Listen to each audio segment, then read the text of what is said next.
ब्रेकनंतर बुलेटिनमध्ये स्वागत। भाजपचे आमदार आशिष शेलार यांनी कार्टून मुद्द्यावरून शिवसेनेवर टीका केली।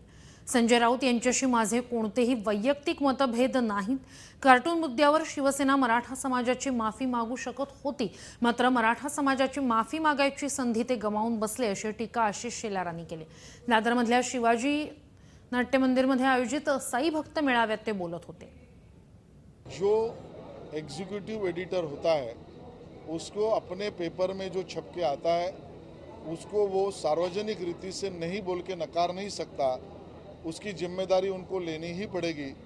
साथ में ये बात भी स्पष्ट है कि मराठा समाज के युवक युवतियों का अपमान करने से रोकने का और उनको अपनाने का और उनके साथ चलने का ये मौका माफ़ी न देकर उन्होंने गंवाया है। समाज इसको ध्यान में रखेगा।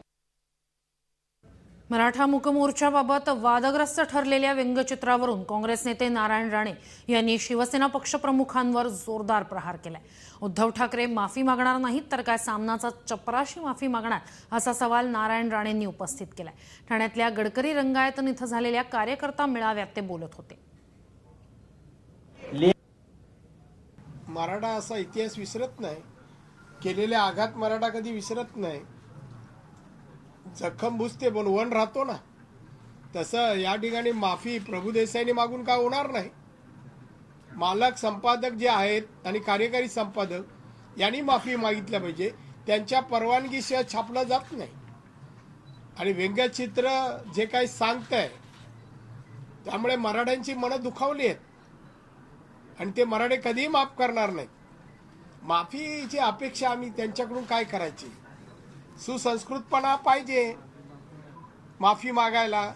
पत्रकारितेमध्ये मीडिया म्हणजे चॅनल असो किंवा प्रिंट मीडिया असो, एखादी चुकी झाली तर त्वरित येतं दिलगिरी आहोत, त्यात काय, पण यांना चूक वाटत नाही। मराठ्यांना आरक्षण मिळावं असं शिवसेनेला कधीच वाटलं नव्हतं।